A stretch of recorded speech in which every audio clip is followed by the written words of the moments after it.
Lakeside Dental Clinic, Go Island, is brought to you by Lakeside Dental Clinic.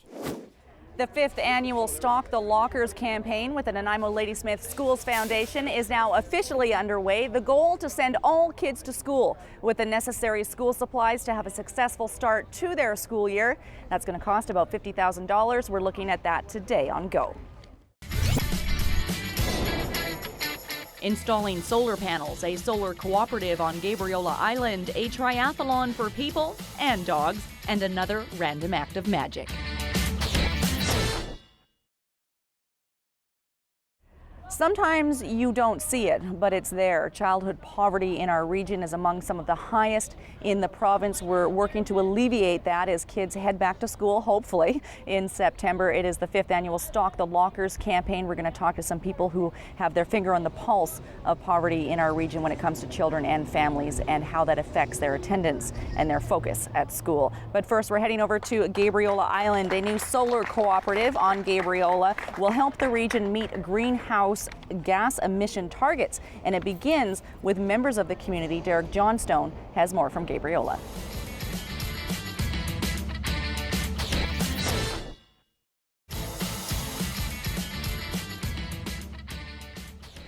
Dr. Paul Hasselback is a medical health officer here, Central Vancouver Island region and beyond. So kids go to school without breakfast, so they don't have the right backpack or the pencils that they need. How does that impact health? Well, it's got a huge impact in terms of what children can do at school. A child who comes to school hungry, more likely to have behavior problems, less likely to be attentive to what's going on in the classroom. So not only are they not learning, but they're disrupting what occurs in the rest of the classroom. And we've seen breakfast programs go into schools and teachers will just say thank you. Now they've got a classroom where they can teach everyone and everyone is there to teach. Those kids that don't do so well, they're not paying attention, ultimately are the ones that are more likely to not thrive in the school setting. They may be not just having the behavior problems, but more likely to not succeed in school, lower education, lower lifetime success in terms of their health and well-being. So it is all linked together. There's lots that we can do to ensure that these kids have their best opportunity to thrive. I can't imagine what it would be like as a parent. I have young children to send your kids to school even with minimal breakfast and no lunch. I mean, it goes all day. There's kids that don't get anything all day. So we have lots of misconceptions about who are we talking about here. Right. We talk about 20% of students now live in poverty, but only 5% are on an income assistance program that actually supplements them. So we have about 15% of the students going to school. That's 1 in 6 of our students who are on that marginal level that trying to get through a month may be a challenge. So they may be fine for a week or 2 weeks of the month because there's enough money, but not necessarily towards the end of the month.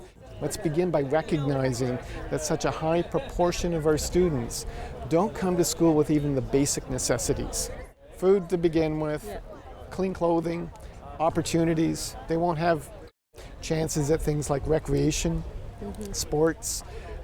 Sometimes they're after the school supplies, and that's what we're talking about today. But they may not go on field trips. They may not participate in the rest of the classroom activities. They're less likely to socialize with the rest of the students in the classroom. It's heartbreaking. It is heartbreaking. And it's so easy to be passionate about it because it is heartbreaking. The least we can do is begin to say, we've got an issue. All schools have that issue. Some have more than others. But let's begin to recognize as a community, let's all stand up together and do something about it. We can fix it. We can fix it.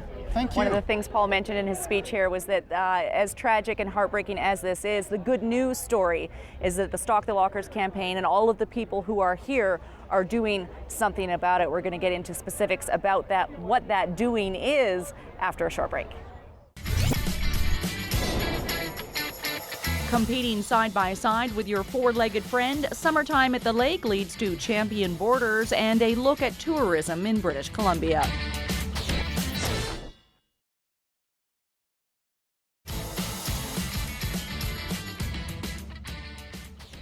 You are watching Go, and we are here at the 2014 launch of the Stock the Lockers campaign from the Nanaimo Ladysmith Schools Foundation. Now this year the goal, as we mentioned, is to raise $50,000. Over the last 4 years, they've raised more than $175,000, and we're going to talk a bit later about where that money is put, how it's allocated, how it's used, and how you can participate in helping kids get to school with the basic needs that they need to be successful in that environment. But we're going to throw things over now to Kelly Robinson. People love to do all kinds of things with their dogs, and now they can compete in a triathlon.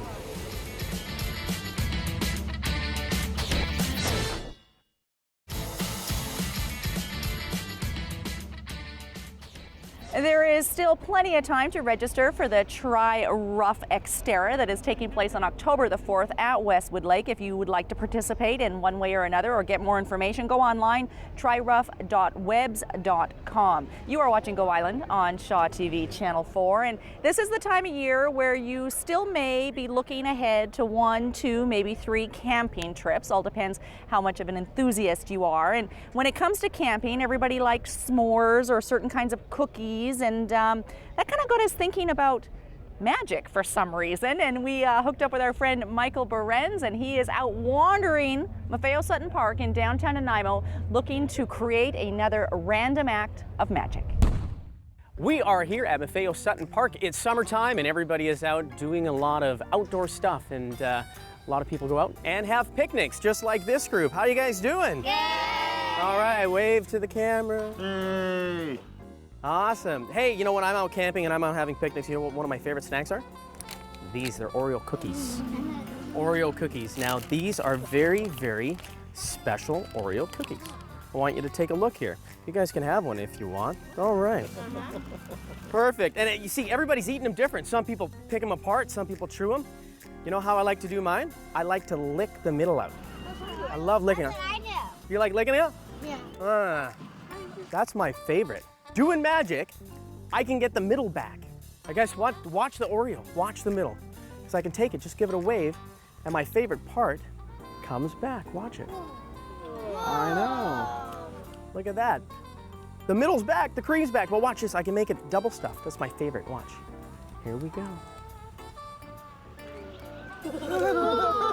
Never ending. I know, never ending. We can even overstuff it. Watch this close. Look at that. I know, look at that. It's overstuffed. Here's the best part. Just take it, take the center right out, and you can take it home with you. It's awesome. That's it for another edition of Random Acts of Magic. Bye. Goodbye.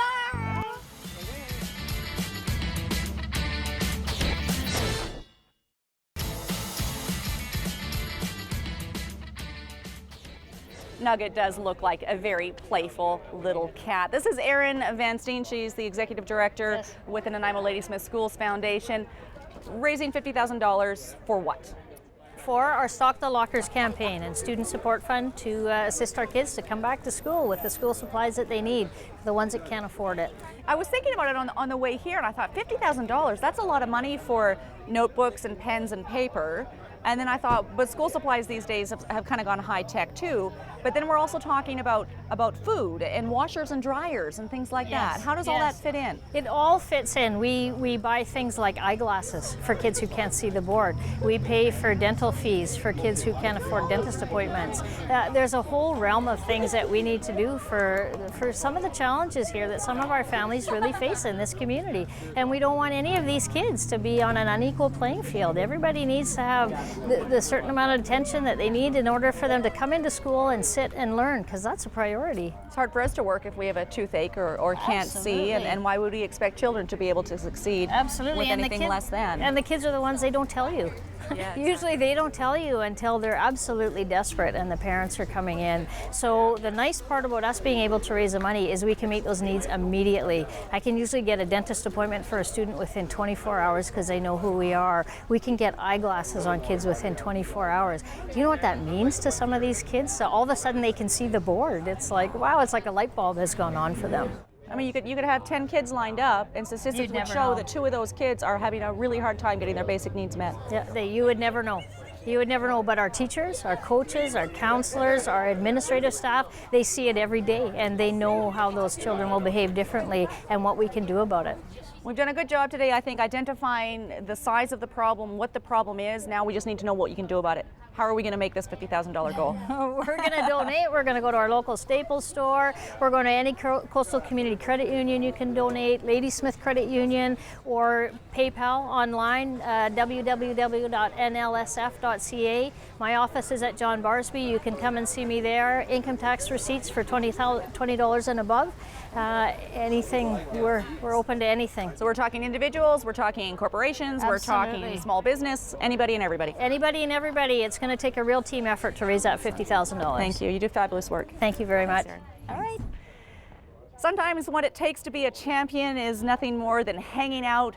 It's summertime at the lake. Nancy Wilmot catches up with a wakeboarding family who are looking ahead to the championships that are coming up at Sprout Lake August 14th to 17th. We're moving now to wakeboarding.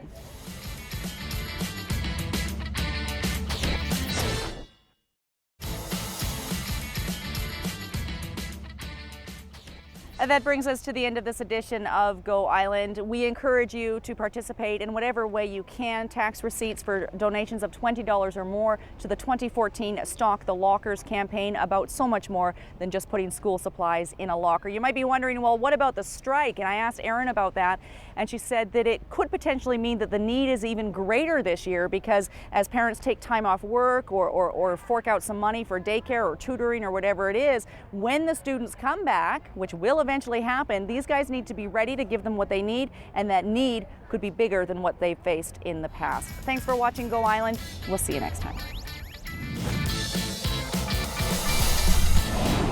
Lakeside Dental Clinic Go Island is brought to you by Lakeside Dental Clinic, a division of the Vancouver Island Implant Centre, delivering dental services, including dental implants and sedation dentistry, all under one roof. Clothing supplied by Catwalk Fashions. Kate's Hair and Aesthetics provided by Maffeo Salon.